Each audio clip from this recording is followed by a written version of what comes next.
We had initially planned to both move to Austin, Texas, where we are right now, but I broke up with you at a Zoop's restaurant, a soup-based fast food restaurant. Fact or fiction? That is a... Before meeting April, you did have a passionate love affair with Condoleezza Rice. To make production budgets stretch, on more than one occasion, we did sleep in the same bed, two businessmen sharing a bed to do business. This week on the Bagley Talks to an Important Person podcast, former Wieden and Kennedy CCO Jason Bagley interviews the one and only founder and COO of CALLEN and medical scientist Craig Allen. Dr. Allen invented the pediatric pulmonary heart valve, which unfortunately no one knows because it was overshadowed by him being one of the creators of the most successful advertising campaigns of the 21st century, the Old Spice Man Your Man Could Smell Like campaign. Being crazy about the details in the craft is something that I think has gone away in advertising, and it's a shame because that's what made our Old Spice work. Before that, when Craig should have been winning Nobel Prizes and collecting all kinds of grant money for his groundbreaking research fighting degenerative muscular disease at a molecular level, it was completely overshadowed by the fact that he made a commercial where a man eats Skittles with his beard and another one starring a human piñata man. Later, his work advancing the cure for hand-foot-mouth disease was totally overshadowed by his tragic short film starring an old man who shook hands with a man on the bus and turned them into a pile of Skittles. And when Craig took a leave of absence from the medical sciences to focus his talents on creating hit advertising at CALLEN for Liquid Death and Nickelodeon, PBR, and Carl's Jr., it is estimated that human life expectancy dropped an average of 7.3 years. But Skittles and Old Spice sales soared by 46%, so it was all worth it. I think that part of your job as a leader is that the creatives never feel the hardest parts of the job. Whatever it is, at least being opinionated, I think, is the best way. In addition to his many boring medical awards, Craig has won 2 Emmys, 2 Cannes Lion Grand Prix, a Grandie, and a free Arby's Junior Roast Beef Sandwich at a school raffle. He also cured several forms of cancer, which no one knows about. So tune in to hear Jason Bagley and Dr. Craig Allen as they discuss how to be a world-class creative director and medical scientist. What advice would you give to creatives presenting their ideas to CDs? I would say...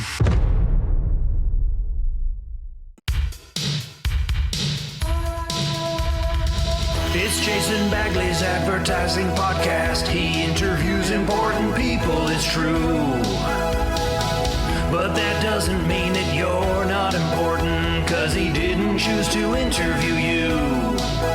Maybe he was just planning to contact you to interview you on another day. Or maybe he doesn't have your email address. Every creature on the planet is important in their own special way. Cows, sharks, and gazelles deserve to be interviewed. Birds and whales each have a valid point of view. I mean, they're probably not as interesting to talk to as you, but you're less interesting than the person on this show. It's true, I'm not sure what my point is. Welcome, everybody, to this episode of Bagley Talks to an Important Person. Before we get started, I want to have a word from our sponsors, which are not Athletic Greens. To be very clear, Athletic Greens is in no way connected to this podcast and may or may not have sent several cease and desist letters to us about trying to get sponsored from them. There are several other brands that also do not sponsor this podcast, but there is one that is sponsoring us today that I want to talk about. Bijan Mustardson, the greatest football-based mustard brand in the world. Thank you for sponsoring this episode of Bagley Talks to an Important Person. Go out there and get the best football-based mustard that's ever existed. And we may or may not have the founder of Bijan Mustardson right here in the studio today, Craig Allen. Hi. I'm actually, I'm being told we are not sponsoring this episode. And we are sending a cease and desist letter currently. So I'm sorry about that. You might want to collaborate with Athletic Greens attorneys. Yeah, we were going to sponsor it, but then just a couple minutes ago, we actually got bumped to a better podcast with better viewership. That actually makes a ton of sense. I'm sorry to tell you. I'm sorry to be the one. I wish you would have told me this before we started rolling film. Yeah. All right, we're going to put the Bijan Mustardson down here. In that case, Craig, welcome to Bagley Talks to an Important Person. Did you know before today that you were incredibly important? I did not. No. In fact, I've been always told the opposite. Congratulations. Thanks. I appreciate it. Do I get a certificate? You must be important. If you are not aware, Craig and I were partners for many years, running Old Spice together. So I want to start out with a little bit of history, a little game here called Fact or Fiction. All right. Craig has not seen these Fact or Fiction cue cards. We're just going to read it out. Is there a prize? There's no prize at all. I'm out. You can have the jar of athletic greens that we were unable to get sponsorship on. Okay, great. I'm going to read this, and you just tell us if this is fact or fiction, or feel free to expand on it if you wish. Okay. Fact or fiction? We had initially planned to both move to Austin, Texas, where we are right now, to start what is now CALLEN, but I broke up with you at a Zoop's restaurant, a soup-based fast food restaurant. That is a fact. Yes, it was a soup-based fast food restaurant, and it was all over a bowl, I believe, of tomato bisque. Tomato bisque. That's a great soup. Maybe a chicken panini on the side. If you have to break up with somebody over soup, tomato bisque is pretty good. I was cold in the feelings, but warm in the stomach. All right. That one is true. That one is fact. Fact or fiction? I think the name would have had to have changed. Yeah, the name probably would not have been CALLEN. No. If it was a big relief. Maybe Cably. It was a Cably. That does have a ring. It does.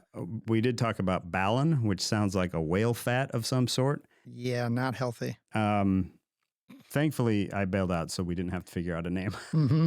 Soups. Okay. Fact or fiction? Before meeting April, you did have a passionate love affair with Condoleezza Rice. That is fiction. Really? Unfortunately. Yeah. Well, I heard very wrong. Talented woman. I heard wrong. Fact or fiction? To make production budgets stretch, on more than one occasion, we did sleep in the same bed in a business capacity. Two businessmen sharing a bed to do business. That is sadly also true. Yeah. Not proud of it. That is a fact. Sometimes you got to go the extra mile to get the work done. Sometimes it was a question of, do you want to have your own hotel room or do you want to shoot this extra scene? And for us, the choice was always, we want to shoot the extra scene and we will sleep in the same bed as businessmen. Do you want to rent the turtle or do you want to sleep in separate rooms? Again, always Rent the turtle. Rent the turtle, sleep in the same bed as businessmen. Yes. It's very, very professional. It wasn't weird. This may come off as weird. It wasn't weird. No, it was very straightforward. professional. We went feet to head. We created what we call a hetero wall of pillows. A pillow dam. It's a pillow dam made for heterosexuals. And you just put it in between you and you just get business done that way. Yeah. It actually was quicker. We could talk. Yeah. We could work out script issues head to toe. It was fine. I feel like this is getting off to a weird start. We recommend it. So that one is fact. Yeah. All right. After seeing my work on Stag canned chili, Steven Spielberg asked me to mentor his teenage son. Fact or fiction? Is that me or you? That's about me, but you would know the answer. I think that would be fiction. That one is fiction. I'm surprised you knew that. Yeah. All right. Another bed-related fact or fiction. During productions, we often wrote or changed scripts on a hotel room bed surrounded by gross old room service food at 3 a.m. That is definitely fact. That is a fact. Yeah. A lot of scripts were tweaked or changed or written entirely brand new. Hotel rooms are small. There was nowhere else to sit. Yeah. There's not a lot of working area. No. And we took the pillow dam wasn't there yet. No. You got to remove the pillow dam when you're concepting. Yeah. Yeah. But there was a lot of food. That is essential. Yeah. Last one, fact or fiction. Okay. In February of 2024, you and I are launching a Spanx competitor designed for middle-aged business executives. I would say that's fiction so far. It's a great idea. I think it's not actually a bad idea. It's a great idea. I could use those right now. I don't know what kind of angles you're getting. I'm going to set this one aside. Yeah, actually put a star on that. We need to go back to that one. Let's just save that one. All right. That's the first time we've ever done fact or fiction. I hope people enjoyed it. Okay. So here we are in Austin, Texas, came down to reunite and to go to the Texas BYU game. And also, turns out the World Series game, Yes. which is also very serendipitously our states. So our schools are battling it out on Saturday, and on Friday, our states are battling it out. That is true. I hope to demolish you on all fronts. And me being the team that I have nothing to do with. In many ways, I hope for the same thing because you get far more upset by losing than I do. I do. Yeah. Yeah. It might destroy our friendship. In fact, when we were partners, I would follow the Texas games over the weekend because I wanted to know how bad of a mood you were going to be in on Monday. Yeah. When Texas would lose, I'd be like, oh, dang it. Craig is going to be in such a bad mood. That is sadly true. My family would attest to that. Okay. So what I would love, and I think our listeners would love, and watchers with their eyeballs, is to hear you talk about your creative process. And like, do you happen to have a slide deck that maybe talks about that you could share? I know that you love a good deck with no pictures and only words from your copywriting background. So that's what I've prepared here today. Yes, here it is. I assume it's popping up now on Craig's your podcast. Guide to Doing Great Work. 100% guaranteed results, foolproof, or your money back. Bit of an asterisk there. Actually, it's not 100% guaranteed in any way. It may or may not be helpful at all, and it's very much foolproof, no refund. So the lawyers asked me to put that last part in. So there you go. So we should listen to everything you're about to say with a grain of salt. Yeah, like take it to heart, but be weary. Will do. No. The first one I would say I put gather the facts, which sounds very official. And I think by that I mean when you're in a briefing, ask questions. Like I feel like a lot of times creatives, you have to do the briefing. It's part of the process, especially when you're just a creative and not a CD or above. And you just get through it. But asking questions, making sure that everybody's working as hard as you are as a creative. And if the brief sucks, say something. So if you see something, say something. It's not just about the subway system. It's about briefs as well. And also, I mean, like, I'm always surprised. Go to the website, like read any stuff you can. I know it sounds stupid, but I don't know how many times I'll be working with creatives and they're like, oh, I didn't know it did that. I'm like, did you load the website? And oftentimes the answer is no. And then lastly, do they have any historical stuff that you can look through? Do you watch all the spots from way back? Because sometimes the answer is like right there in front of your face. I know that was the fact on KFC, which I didn't work on, but the kernel was just sitting there in the vault waiting to be launched out. I think on Old Spice, we used a lot of heritage stuff, like kind of picking pieces out and bringing it forward. So I think a lot of times your work could be easier than you're allowing it to be. So that's what I mean by gather the facts. Gather those facts. Gather the facts. Drain the tank. Sounds like an obscene phrase. It's not. It is about, I think for me, the process for me, and that I always encourage is like, get a brief, go drop everything out of your brain bucket. Like just empty the tank. No bad ideas. Just write it all down. Make little notes so you kind of remember what you're even thinking. If we're laughing, I would write out a little more notes just so I could remember why we're laughing, because there's nothing worse than coming a few days later and being like, I have here cat, scarf, pet turtle, and I don't know what that means. I feel like we were laughing, but I can't remember why. Yes. So I think it's really important to just get the bad stuff out. So what I do is just brain dump over 24 hours, the first day or so, depending on how much time you have. Write down everything, close the book, work till you're dead, basically. Go to sleep, wake up, read those ideas, realize that 99% of them are horrible, even though you thought they were good yesterday, and then move on. And I think that's something that goes a lot of times. Sometimes I think you just got to get past the first round ideas and the bad ideas to actually start working, because some of those are just easy and they're bad because they're first thoughts. Yeah. So dumping everything out so that you can get to something actually more interesting is essential. And you kind of end up repeating that process, right? Like if you have more time, it's just like brain dump, then come back and look at stuff. That's right. Be brutal. So I say this only because it's harder when you're younger. It's harder than when you're more seasoned. And I think the important thing about this is when you write down those ideas, being brutal on your own ideas, you write down 50, probably 2 of them are worth actually working on further, and it's not just like, just because you had an idea doesn't mean you have to blow it out to its full capacity. Yeah. Right. And I think if you think about, we're probably taking 5 ideas to a meeting.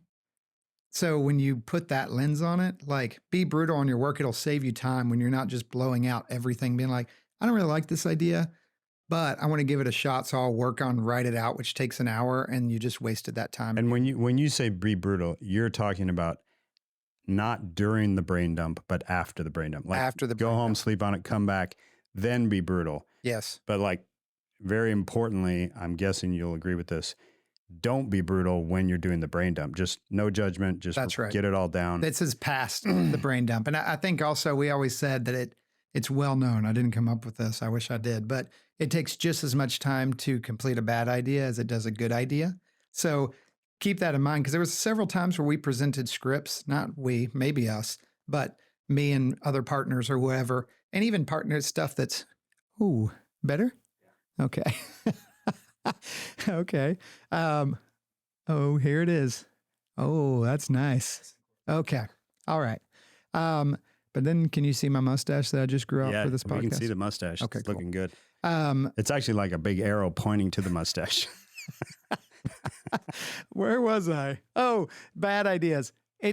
When you're presenting ideas, if you're not completely happy on them, know that you could be spending the next month to 6 months of your life working on that thing. So for a CD, it's always never present anything you wouldn't want to make. Hopefully everybody knows that rule. Yeah. But even as a creative, there are many times we present a script where I'm like, I'm so on this one, but let's just present it and see what they say. And then you're flying somewhere and you're working on it and you're missing other briefs because you're working on a thing that you didn't love in the first place. And now you're really hating yourself. Yeah. So be brutal with your concepts, but also be brutal with what you present, because you may have to make it, which cannot always be the best thing. I think let's talk a little bit more about that, because I think this is a big mistake that especially young creatives make, because they're so desperate to get something made, Right. And they feel like the validation and the success of like, well, I want to get something the CDs will approve, because then I guess I'm Do good. validated, and Yeah. then they'll think I'm valuable.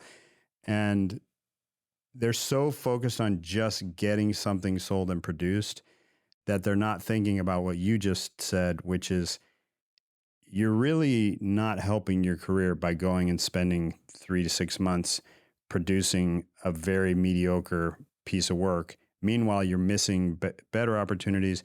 You're not really getting anything that's helping your portfolio. Right. So it really is, in most cases, better to not produce work if it's going to be bad work. That's right. And that goes all the way back to concepting, because if you spend 3 hours writing out ideas that you were just kind of okay on, and they end up being just kind of okay again, you just wasted all that time. So it's being brutal even from conceptual stage 1.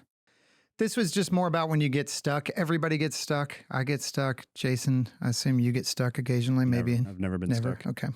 And I think for us, it's probably something we talked about a lot, so I'll be surprised if you haven't covered it before. But the idea of when you get stuck, just pivoting yourself immediate right into something different. If you're writing all dialogue scripts, trying a purely visual direction. If you're doing something, could it be a play? Could you launch it to space? Find out. Like, don't allow yourself to just get stuck and be like, come to a meeting and say, sorry, it just didn't work. Like, just keep pivoting until you find something. And sometimes it's just working yourself out of a rut. Yeah. If you're feeling stuck, don't try to do a 10% different idea. Do like a 180 or 360, then you just be back at the same idea. Let's make it 180. Yeah, I think that's better. 180 degree different idea will sometimes that idea doesn't end up being good, but it just gets your brain out of the rut that it was in. Right. I want to ask you for one quick favor. Turns out making a podcast takes a lot of time and money. So if you're enjoying these episodes, the best way that you can support the podcast is by clicking that subscribe button and the notification bell so you don't miss future episodes. So please do us a favor and click those buttons right now. Okay, let's do the podcast. Bye. Make it perfect. This is kind of more to speak at the end. So the thought process is we were always kind of very crazy about the details. And I think that unfortunately now we have shorter timelines. We have less money. In COVID, we couldn't travel, which was, I think, very detrimental to the work of everybody that everybody was doing. We were, as you know, I was crazy, still am crazy in the visual effects rooms and in the edits and even the shoots. So I think I always encourage my teams and me. I've done it. I've learned from early on from my CDs to you show up to shoots with alt lines. You show up with shorter scripts. So inevitably when you get there and everything runs long. So you're not scrambling on the shoot trying to rewrite, or whatever it is. You, even in stunts and stuff, you're working. Even when you sell an idea, keep working and developing it and doing, making it better and better and better. Yeah. So it's making it, being crazy about the details and the craft is something that I think has gone away in advertising a little bit. And it's a shame because that's what made even our Old Spice work and everything. Like we relentlessly worked on the details. We were, what's the phrase? Produce it with the vigilance of a possessed psychopath. I remember a story. I remember a time with you where we were in doing effects. We were at the mill, I think. I think it was probably maybe with Tim. I'm not sure, but yeah. And you went up. You were like just picking everything apart as you always did, and you're like, that bird. I'm sorry, you guys. That bird just looks so fake still. And Tim was like, that's a real bird. That was shot. That was on set. The comment's the same. The comment still applies. That real bird looks super fake. Tim was also the one, I believe it was Tim, that he said that I was worse in a visual effects room than David Fincher, which I told him I wasn't sure if that was a compliment or not. It was both. I think it was both. It hurt and was awesome. It hurt, and I've never been more proud. I always use the so what method. To me, this is like the most important thing that I've done since I think forever. And I try to teach it as much as I can. And I think it's something that we don't do a lot very often these days. And it's literally just asking yourself like, so what? Why would anyone care about what you're making? It's that your fridge has a screen on the front of it. So what? These new tires are new and improved tread. So what? It's always trying to come at it from make it matter to people in some way and coming at it from a very human way. I think a lot of times we forget because we're marketing, it's our job. We're trying really hard to solve the problem is that we forget that we're humans too. Like we go buy chips. You're advertising chips. When you go to the grocery store, what would make you care about these chips? Yeah. And I think if it doesn't apply to you, you have a mom, you have a father, you have maybe siblings, you have a significant other. Like somebody in your life fits the brief. And so I always try to take it to my Aunt Janice. My Aunt Janice does this and it appeals to her. Why in the world would she ever care about this thing? So I think that's so important in concepting is making sure it's human, making it matter. I'll give you an example. When we did Smell Like a Man, Guy on the Horse, Old Spice spot, the brief of makes you smell like a man is something we had worked on several times in several different briefs. So this makes you smell like a man, especially at this point. So what? Who cares? This one was due to great strategy Britton and team did. They found out women were buying body wash and no dudes buy their own body wash. Super, super key, obviously, to this piece of work. But instead of telling a woman it makes your man smell better, who cares? We told her, this will make your man smell better than he actually is in real life, which is probably disappointing in a lot of ways and underwhelming. So not only that, but it will smell like the best man of your dreams, like the perfect man. Yeah. Now, all of a sudden, women are like, okay, I'm listening. You know, it made it matter in a way that it instead of just being like, smell like a man, here's a guy in a hot tub with a bazooka shooting hot dogs. There's many ways to do funny jokes about smelling like a man. That succeeded because we made it matter to women. Or Moms for Mom Song, which we also did, which is, you know, moms buy all the body spray for their kids. So this makes you smell like a man. The moms are like, who cares? That doesn't matter to me. In fact, it's maybe detrimental because I don't want my kid to smell like a man. Wait a second. That actually does matter to moms. So we did the spot where it's, you spray this on, people smell like a man. That's a mom doesn't want their kid to smell like a man. They want to stay a kid. So again, it's finding that thing of being honest with yourself as a human, not a marketer. At some point, forget that you're a marketer and be like, why the crap do I care about this thing? Yeah. I think so often we're too obedient and we just get the brief and we're like, well, there's the brief. That's what the client wants us to say this. Strategy told us to say this. All right, I guess we're just going to go say this.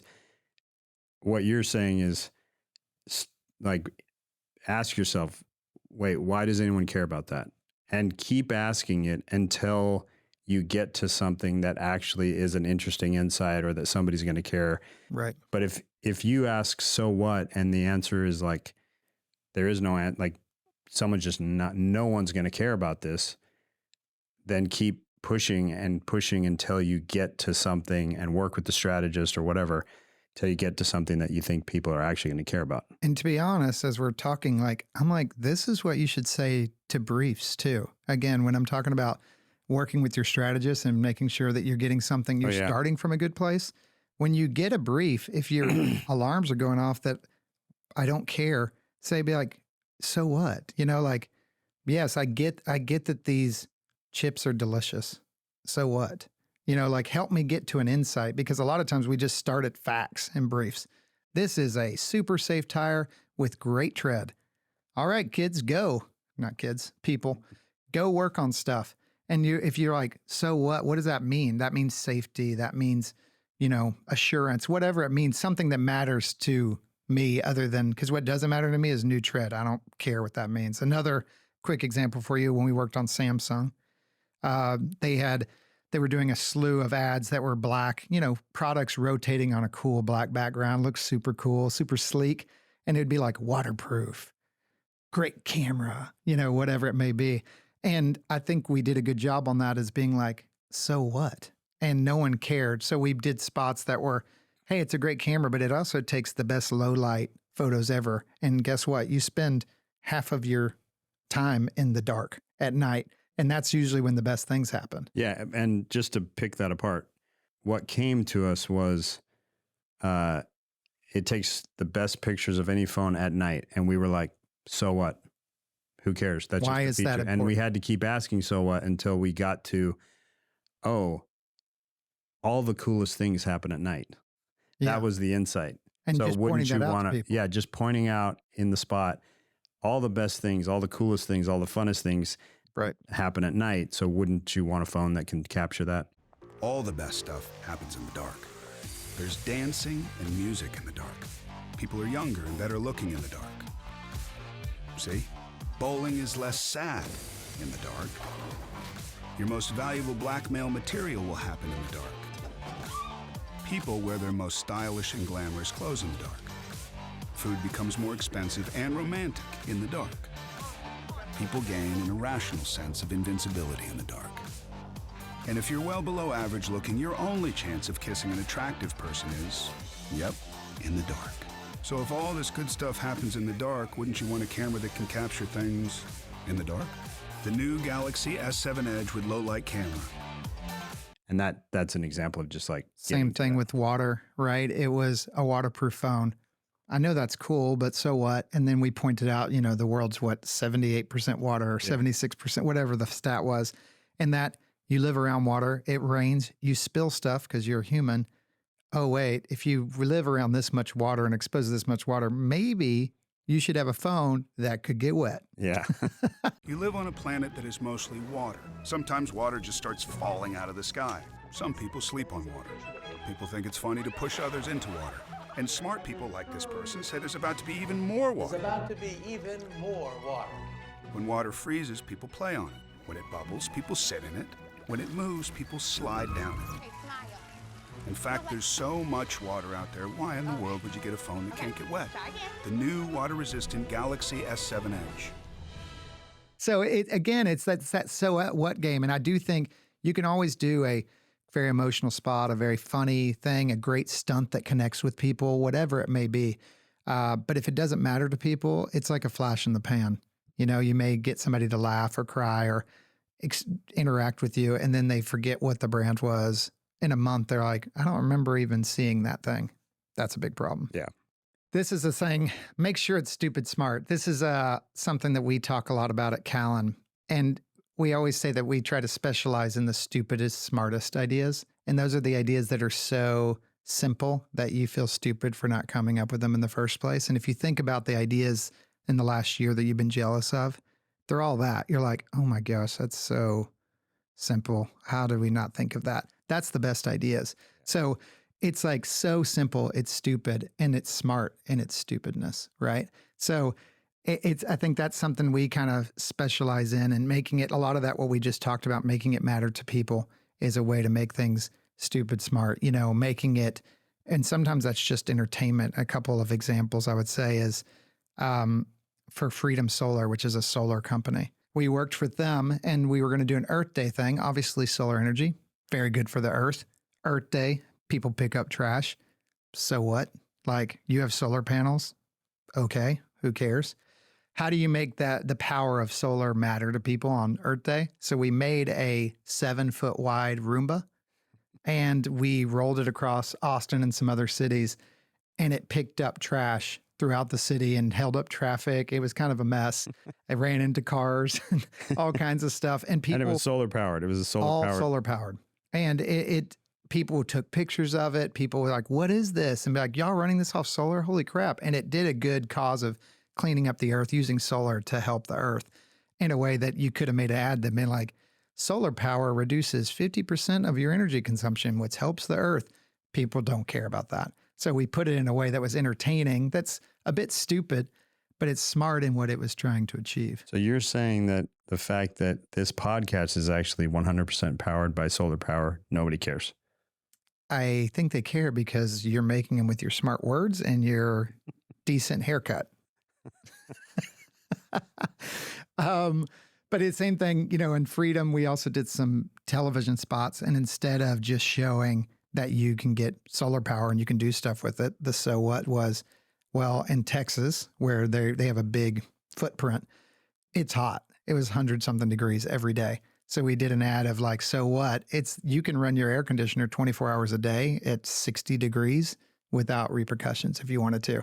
So instead of just communicating that fact, we did these power ballads that people sang, and it was about these people, and they're just regular people. They turn on the switch, and all of a sudden they feel powerful because they have all this power. They can run their air conditioner.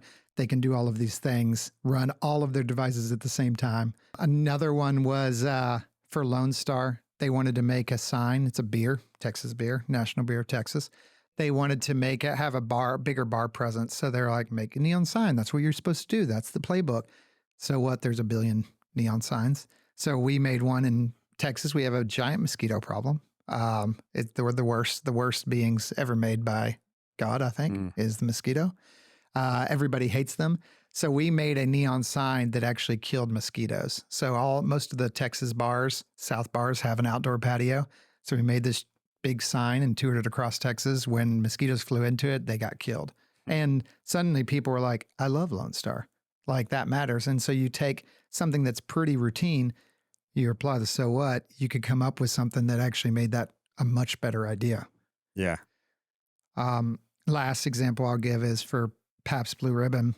We were trying to they don't have the money that a Bud Light, a Miller Lite, the big beer people play with. So instead of doing a Super Bowl thing or a Oscars thing or whatever it may be, something big, we came to them. It wasn't a brief. We said we should try to own the thing that no beer company is trying to own, which is Easter. And no one's trying to own Easter. So it's like, how do you make PBR matter to people on Easter. Again, I would hope that this would be stupid smart. It was to us. It's a stupid idea that was pretty smart strategically. We got artists to paint these beautiful kegs and make them amazing, one-of-one works of art. We went and hid them in parks, I think in 8 cities across the U.S. And then we had clues and people would find them. If you find the keg, you keep the beer. So it was like the Easter keg hunt. And it was written up in Forbes and stuff. And again, we could have just done a post, or we could have done something the next week and not done Easter, but doing something that mattered to people and that people could interact with made it great and, had a bigger legs than it probably should have. Yeah, that's cool. So I put this helpful recap slide in that I think makes it very easy. Tell us what you told us. Start smart, get the bad out. Don't allow yourself to get stuck. Work hard, never settle. Be stupid smart, don't suck, have fun. Easy. Everything you need to be successful right there. Just go down this list. It's an easy Craig's Notes way to advertising. You got it all there. I love it. Well, thank you. All right. So thank you for sharing that. Let's get into some more questions. Perhaps, let's talk about the importance of mentors, because something I've always talked about. When I say always, I mean one time I said this, that I've never seen a great creative, like a world-class creative, who did not have amazing mentors.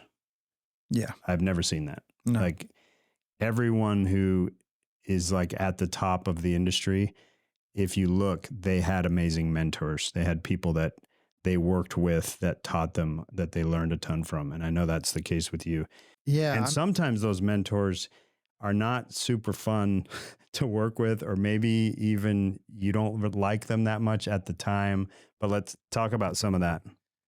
Yeah. I mean, I think that's true. Like, especially in your early years, like if you're not under somebody, great. I don't know how you continue to develop, you're kind of learning on the job. I was lucky when I got to Chiat Day right out of school. We had a great group of people to learn from. Dallas Itzen was the top kind of person at Chiat at the time, and I learned a lot from her. John Petroulis, he was a copywriter there. So he sat a couple cubes over from me. Simon McCoy, who ended up being a great director, still is. So I got to bounce around and learn from people, which was mentors as CDs, but also just the creatives, the senior creatives around me, which now are like powerhouses. So I got lucky there. But I think when Scott, Ian, and Jerry came into Chiat, that's kind of when everything changed. They taught me like it's okay to be weird, and kind of brought out what I would think is what was more true to my natural sense of humor, and it fostered a place where it was okay to let that run crazy. I don't think I've ever worked harder than I did at Chiat Day in those days. Like our creative department, very talented. Everybody is still in advertising and still doing great. And they're all heads of all the different agencies now. But for Skittles, for instance, we probably wrote, and this is no exaggeration, 150 scripts for every one that you ever saw produced, like 13 rounds sometimes of work. And that was brutal. And there was definitely days that I didn't love Scott and Jerry as much as others, for sure. But it taught me how to write, like a crash course in writing. It taught me how to craft things. Looking back, I'm super grateful for that, even though at the time it was pretty hellish. I'm glad I went through it. I wouldn't want to go through it again, but it's that kind of stuff of how to be brutal, going back to that, and then how to just keep push through to good ideas. And when you're young, I think that sometimes I'll have creatives come, throughout, even when we were at Wieden and stuff, they would bring 4 ideas and they've been working for 4 days. And you're like, what happened? And they're like, well, we got 4 ideas. And you're like, you thought that was enough? Like, that's definitely not enough. You're young. Like, you should be coming up with, usually when they're a young creative, they come up with too many ideas and they don't know how to self-edit. If you're coming in with 4, that's tough. So I think it's like that taught me how to kind of work. And they just, and Scott and Ian and Jerry just had brutally high standards, I assume. Brutal. And yeah, like it was next to impossible to get something up to that standard.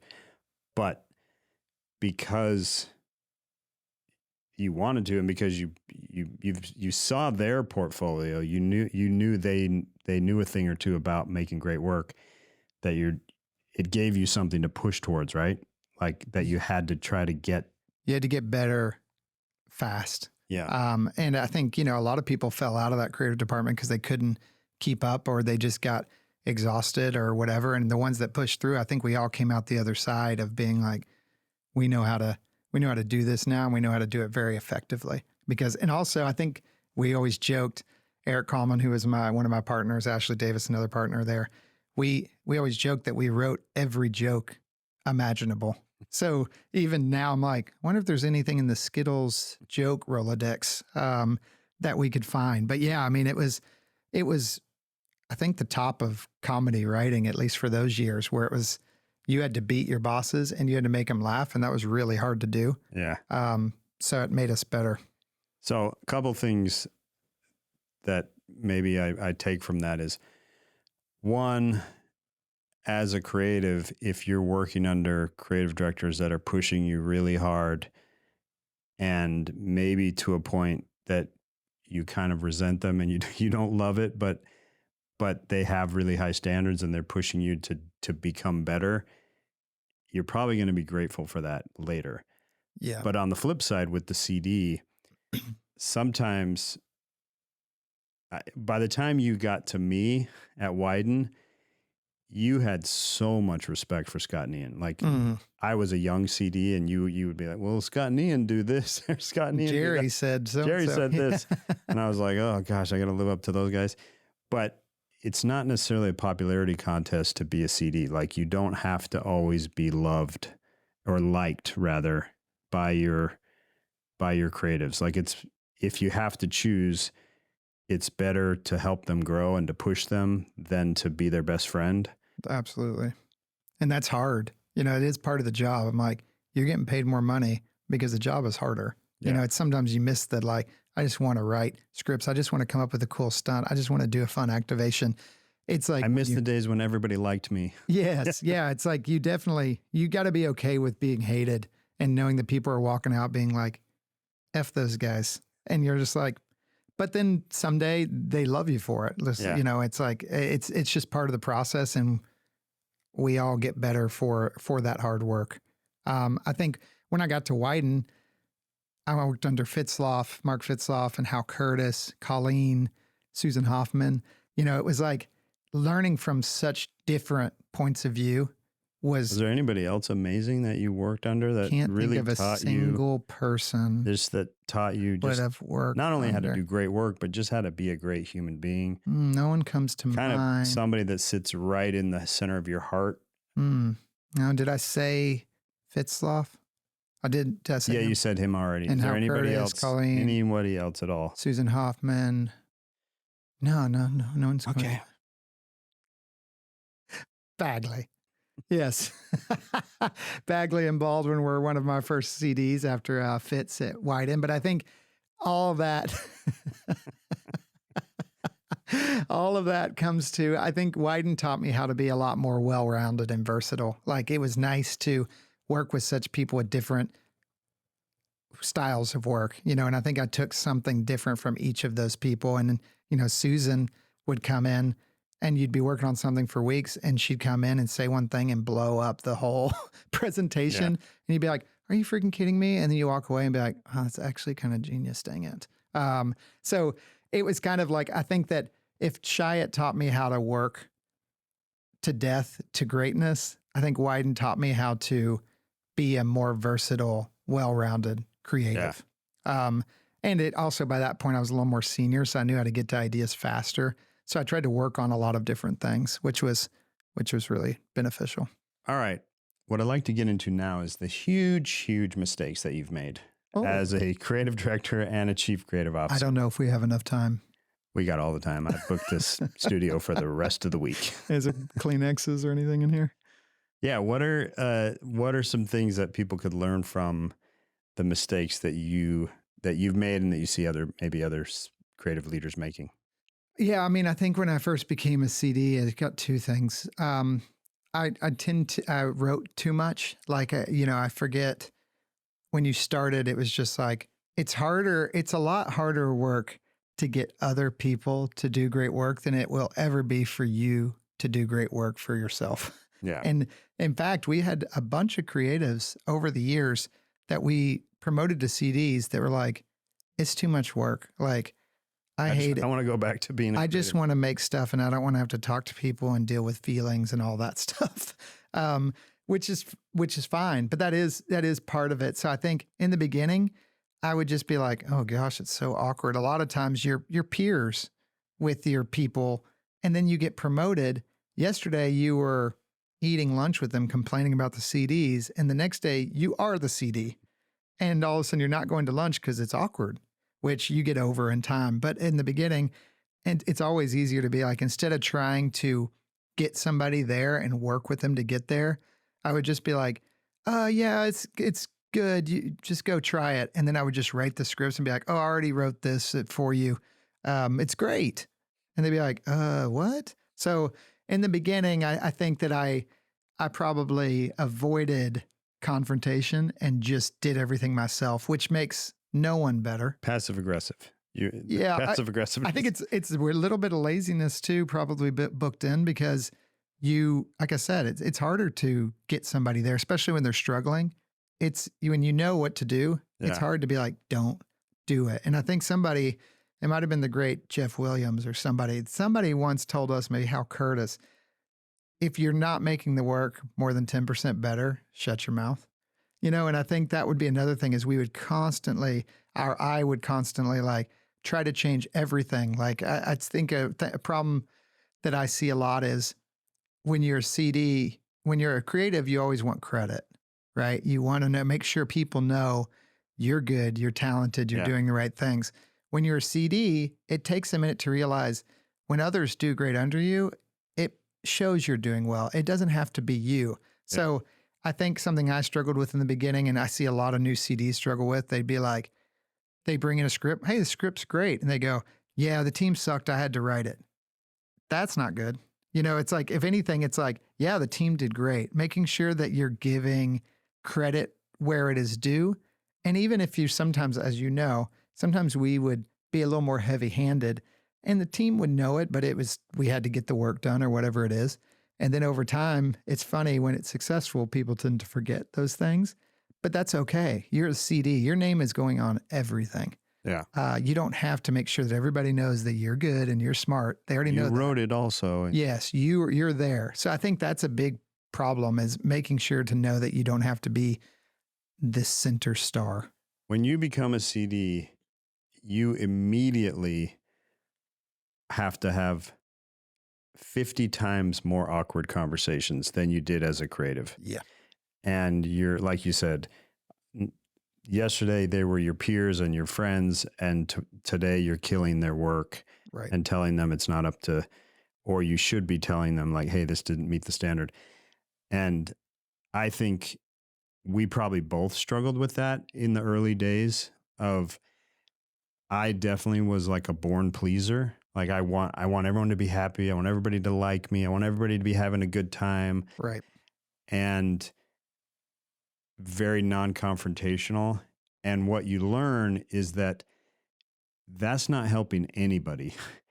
Creatives don't like that. They can tell that you're dancing around things. They can tell that you're not being direct. Right. Creatives would much prefer that you just be blunt and tell it how it is.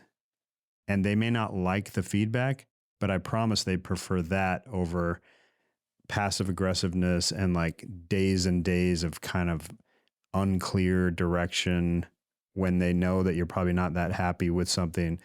You just got to get over that pretty quickly of like, hey, people are not going to like me sometimes. Yeah. And they're going to go and complain about me just like I did about my creative directors, and just get over it and just put your focus on the work. And like, what do I got to do to make the work better? I may not be popular in the meantime, but if I make the work better, everyone's going to be happy. Yeah. Everyone's going to. That was actually my second point is like, be okay with being unliked. It's like, yeah, you have to be okay and comfortable with the fact that people will hate you. We always say to the creatives, make me the bad guy to the client. I'm okay with being a bad guy. You can be the good guy or girl, and let me be the bad face. Let me be the kind of mean person. Yeah. And I think that stuff goes a long way it doesn't work when there's a big group meeting and somebody goes, wow, Craig and Jason, great job on the scripts. And you go, thanks. If the creatives are all there, if you go, well, yeah, they did a great job. So-and-so and so-and-so really killed it on this round. They'd be like, the account team, whoever said that, it's like, oh, cool. They don't care. But the creatives are like, whoa, like that was cool. And that goes a long way. They're going to hate you if you don't do that. And I've been in those situations. that's not I'm sure you have too. It's like where it's, especially even in press, right? Like if you're getting interviewed, making sure that you're shouting out the strategist, the account team, the actual team goes a long way. Cause I remember you'd read those and you'd be like, man, they didn't even mention me. I'd killed myself for 2 weeks and left my family for a month to make this, stunt drive-through pop-up store. And they didn't even say anything. And that just over time wears. It's like a cancer. Yeah. Hey, everybody, if you're interested in making better work and would like to know exactly how my teams and I at Wieden and Kennedy and now at Alto have been making award-winning work for the past 20 years on brands like Nike, Old Spice, KFC, and others, I have what has been called the industry's premier creative coaching and mentorship program. I didn't call it that, but other people did, and then I just said it into this microphone just now. I've taken almost 700 creatives through my program so far, and they have an average 5-star rating. Is that 5 out of 10? If that's 5 out of 10, that's a really bad rating. Oh, it's 5 out of 5. It's 5 out of 5, everybody. That's an A+. These programs are not for everyone, but if you qualify, I will personally teach you exactly, step by step, how to rapidly start doing the best work of your life. I have sessions starting in 1 week, and nearly every session so far has sold out. So if you are interested in grabbing one of the final remaining spots, you can apply at the link below. I hope to see you there. Something I talk a lot about is that the key, every creative wants to know, how do you sell great work? That's like the biggest question that people have, probably more so than even how do you come up with great work, is how do you sell great work? And the first step and the key to unlocking, there's many different things that you have to do and there's techniques, but you've got to get the client to trust you first and foremost. If you don't get the client to trust you and to see you as a real partner, you're not going to go anywhere. So what are some of the ways, like how do you've consistently sold great work and gotten it produced. So obviously you might know one or two things about how to get clients to trust you. What are some of the things that you do? Making sure you have a good relationship. Like the day you can stop treating clients as clients and just as like, we're working together, because as advertising, it's like clients are bad and agencies are great. And when you realize like, that's not true, it helps, So when you have a good relationship and you talk to them and they, especially when you get them one-on-one, you get them out of a meeting, because a lot of times they're trying to be a boss too. So they're in a meeting with 50 people and they're like, well, the thing is the report shows this or whatever. And then when you get them on the phone, they're like, I don't know, man, I'm just trying. And I'm really struggling because of this happened yesterday. And this is a big thing that's come up. That's a big problem for us. And when you kind of learn what the real problems are, and then you show that you're like, well, hey, I can help you with that. Like, if that's the problem, before we go to your boss, tell me what is going to be the problems and let's make it bulletproof together to make sure that there is no problems. Let's get ahead of it. And they're like, whoa, awesome. As opposed to us versus them. Yeah. That's a key. And I think, I would say another mistake when we talked about mistakes in the beginning, I was more of a Michael Jordan thing where I'm like, you let the work do the talking. Like, I don't have to do anything else. Let's do a couple of setup slides and let's just get into the work and they'll see how amazing it is and they'll know there's no way they can't buy it. And that's just not true. It's like when you realize that when you use the account team and the strategy team as assets, not speed bumps, is when the work really gets truly good. And when you work with them to kind of find the problems with it. Jess Monzi, who is great, David Hughes, who is my MD now, they're both fantastic. I think coming from the Wieden School of good account people class. Yeah. We would work with them. I mean, when we worked with Jess, we would go to her and be like, what's wrong with this? And she'd be like, well, let me tell you the ways. And then we, probably me more than you, would be like, are you freaking kidding me? Like, gosh, she's so wrong. And it's so frustrating. We'd walk away. I'd be mad. We'd be frustrated. And then we'd be like, but dang, she does have a pretty good point on that one. And I guess we could tweak this because that actually makes it a lot better. And dang it, she was right again. And I find that too, when you actually use them as assets, not just here's the work, go sell it. Here's the work, set up the call, helps the client too. And I think when you make it bulletproof, you work with a full team, you get to the client one-on-one. That all is good. I would give you an example of taking calculated risks that you know will pay off is the biggest, fastest way. For instance, we had done Smells Like a Man, guy on the horse spot. Everything in the advertising playbook said, make another Isaiah spot right away. And forever. Never make anything except never change an anything. Isaiah spot. Make the same words, just have them wear different clothes. And they weren't wrong. That's what the playbook says. And we said it was a different market. We were advertising to younger people. And we said, we think here is an Isaiah spot, but we think the answer is not Isaiah. We think we should change it up. And we think that Old Spice should be bigger than any one Old Spice guy. There should be multiple Old Spice men.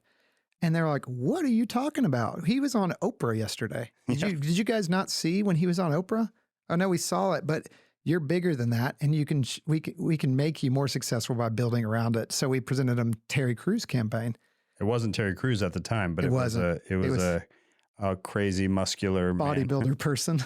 And they were like, what? Janet Algeier, who's one of our best clients of all time, still friends with her to this day. She was like, what are you doing? Why would we do this?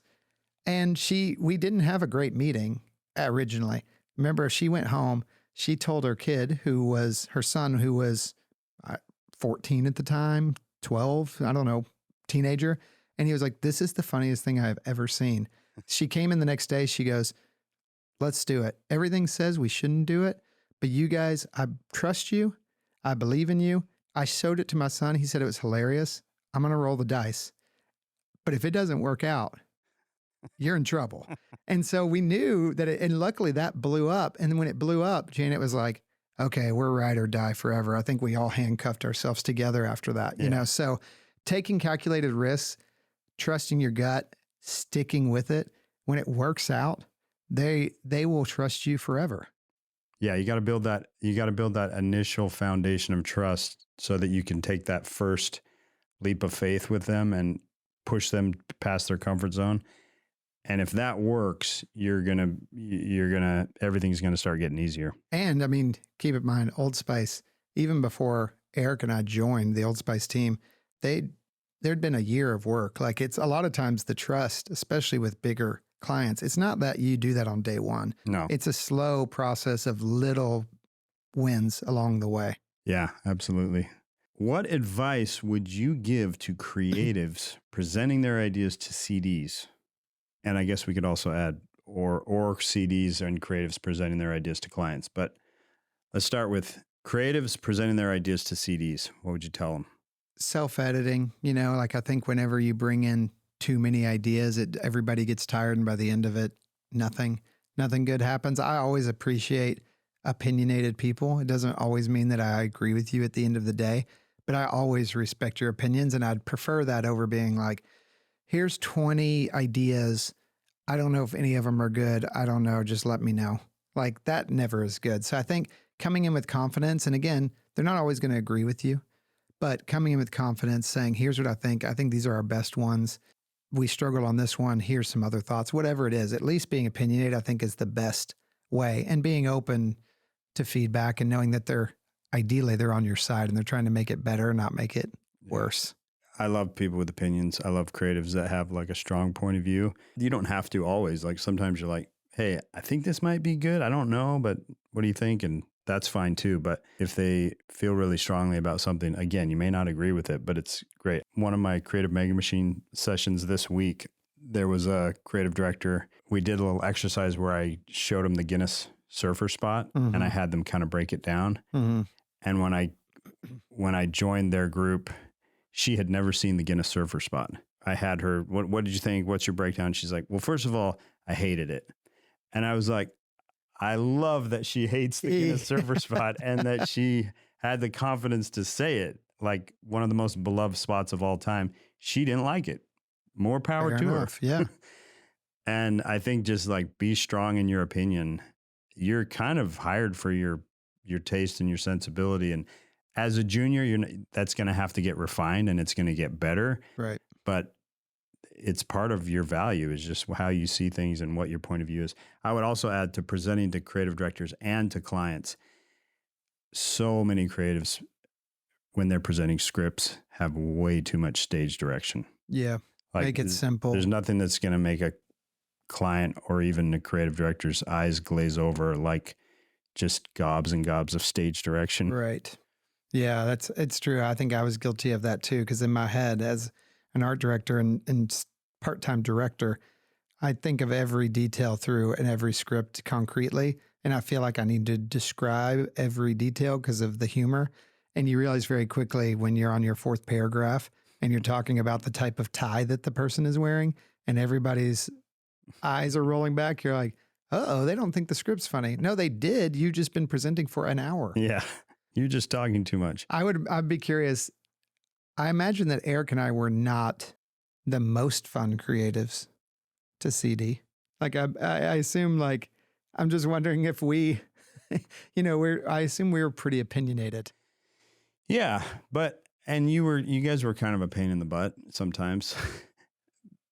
But I always would take that over like really good creatives who worked really hard and came in with lots of ideas that most of them were very solid and they're a pain in the butt. I'll take that over the alternative. I mean, a lot of the best creatives are kind of that way. Not all, there's different personalities. Tiny nightmares. But Andy Logenauer is a great creative who's not a nightmare at all. He's just pleasant. Most easygoing, pleasant guy. Yeah. You and Eric were nightmares. Kind of difficult, I guess. I never thought you were nightmares.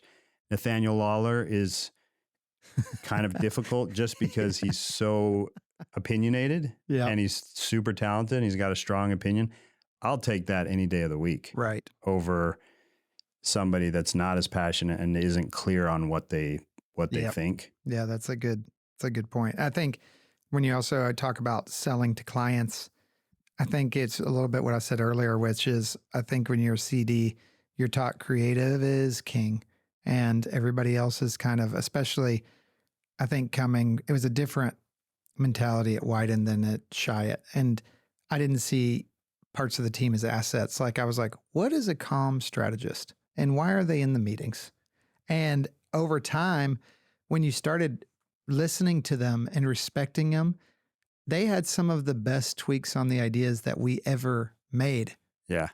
AJ, he was a comm strategist for us, and we were doing a activation for Old Spice, and he was like, you should do this on Twitch. And we're all like, what is Twitch? I mean, this was 50,000 years ago. And it was when it just started, and he explained it to us, and we're all like, no, we don't want to do it on that. And he explained why it made sense, and we trusted him, and it made the whole idea. So I think over time, when I started seeing account strategy, media as assets, you start making better decks, and all of it is about in service of selling your idea. Yeah. So when you stop being like, I used to think it would be, I'd get on full suits of armors when I went into full team reviews, being like, let's go to war. And when you go in being like out the full suit of armor and realizing you don't need it and everybody's there to help, everything gets better. And when you facilitate, I always say great ideas can come from anywhere. Like account people are like, I know this is bad, but here's a headline. I'm like, if it's good, I'll present it in the meeting. I will selfishly take great ideas from anyone. Anywhere. And yes. If you want to if you say something that makes my idea better, I am never going to turn I love you forever. Yeah. And then once they see that you're open to that, everybody starts being more willing to contribute and everybody gets better. That was a fun part of the culture of the Old Spice team. And then it later, from what I hear and from what I saw as ECD, that became the culture of the KFC team, where it was like everyone is a part of the process. That doesn't mean everything is focus grouped or everyone like, we're having a group brainstorming session. It's not that. it's still led by the creatives. It's still run by the creatives, but there's just an openness and a collaboration and a willingness to hear ideas from anybody on the team. And when you do that, you just get like, you can look at both of those examples as just like fountains, Right. geysers of good ideas and executions across all forms of media. That's All right, we are just about out of time. Let's end with how we punked Jordan Muse on the Greg Jennings shoot. Jordan Muse, one of our favorites. One of all our time. favorite account people ever. Yes. I think he's president of the world now. Yeah, he runs the entire world. Well deserved. Jordan Muse was a very, at the time, youngish account person. We were shooting an Old Spice spot with Greg Jennings, then famous NFL wide receiver. I think it was his first shoot without somebody else. Yeah, or like something. I think it was his first shoot where he was running the whole thing. Like he was Yes. the top account And he was person. very high strung because of that. Yeah. So we're at the shoot and he's freaking out pretty much all the time. He's doing a great job, but he's very high strung. So we thought, oh, well, we got to mess with him then. So we went into Greg Jennings' trailer to meet Greg Jennings. Who We- was hilarious, by the way. Like even before this, He was fun. This is how we knew he'd be up for it, because you and I would go into his trailer. Somebody would say like, Greg wants to go over the scripts with you guys. Can you go in his trailer? And we'd go in his trailer and there was no Greg Jennings, and we'd be looking for 5 minutes. And then all of a sudden he jumps out of a pile of clothes. Got you guys. Got you. And that spot in particular was, the joke was, it looks like he's doing push-ups. And as you pan up, he's doing push-ups with somebody on a jet ski On on his his back. back. Yeah. So the problem is the director was like, it was kind of held up by like a piece of twine. It didn't look super safe. And Jordan came up to us and he was like, should we be putting Greg Jennings under this giant jet ski that weighs hundreds of pounds? He's like, it doesn't look safe. And we're like, oh, it's fine. Don't worry about it. And he's like, he's worth millions of dollars. If we break his back, we're going to be in trouble. And I was like, ew, dude, it's totally fine. And he was like, okay. Then he came back up later. He's like, hey, we should talk to him about the jet ski thing. We're like, it's fine. So then we go into Greg Jennings. We go over the scripts. Everything's good. He's like, anything else? And we said, there is one thing. Jordan Muse is our account person. He is deathly afraid that you're going to get crushed to death by the jet ski. And Greg Jennings laughed. And we said, what if you pretended that you were not okay with the jet ski and you were going to walk off set? And you're not even going to finish any of the rest of the day. I'm done shooting. You're done shooting. And he was like, I freaking love it. And the agent was like, can I get in on this? The agent gets in on it. We plan it all out. We go get Jordan. Me and you walk out. We go, Jordan, oh man, we're in trouble. It's bad. Like Greg Jennings is in there. He says he quits. He's not going to do it. We don't know what to do. Oh man, we're freaking out, man. We're freaking out. Jordan's like, oh no, my worst fear has happened. You're freaking out. I'm freaking out. He's like, I got this. I got it. Let's just go in. Let's talk to him and explain it's going to be okay. He handled it like a pro. We went in, but Greg Jennings, give it to him. He should have won an Oscar. He was like, he went in for it. He was like, I'm not going to sacrifice my family, my well-being, and my future for this spot. I'm done. He started packing up his bag. The agent's like, hey, I need to talk to you outside, Jordan. Like, this is a big problem. He takes Jordan outside, lays into him. Jordan is sweating bullets by now. He calls our head account person at the time, is Dalton, and he explains to Dalton the situation. Dalton's like, dude, I don't know. Fix it. You got to fix it. I believe we told Dalton to be in on it too. We might have had Dalton in on it too. And Dalton was like, Jordan, you got to do it. Your job's on the line. Jordan goes in. He's desperate. Greg's like, no, he's packed up his bag. He's leaving. We're sitting there. And Jordan was like, come on, man. I need you to be cool with this. He was so serious. And Greg was like, I can't. And he was like, man, please.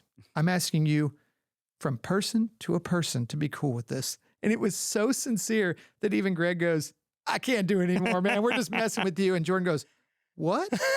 And we're like, yeah, man, it was all just a joke. And Jordan, he was like, I thought he was going to pass I think out. he like fell onto the ground and was just like, He was like, I hate you guys so much. and now he talks about it all the time. We love it. Then he thought it was hilarious. And we shot the spot. He didn't get crushed. No, Everybody wins. Greg Jennings is alive and well today. He's alive and well. We love you, Jordan. We love you, Jordan, so much. Well, thank you, Greg, friend, partner, Thanks for colleague, having me. former bed partner, businessman in a Hopefully bed. they didn't just scroll to the end of this podcast and just hear that Former part. bed partner. We were two business executives sharing a bed for business reasons. Anything for great work, including pillow dams. All right. It's been fun. Thank you for everything. Thank you for letting me sleep at your house. And let's hope that the Cougars destroy the Longhorns. Didn't you have a and rap the prepared to Diamondbacks destroy sing at the end? Rangers. You were saying you wanted to do a rap. No, it was not a rap. It was a Celine Dion song. Okay, let's go. What? I don't know any Celine Dion songs. Thank you. All right. Thanks for listening. Thanks, Thank everybody. you. Love you forever. Bye.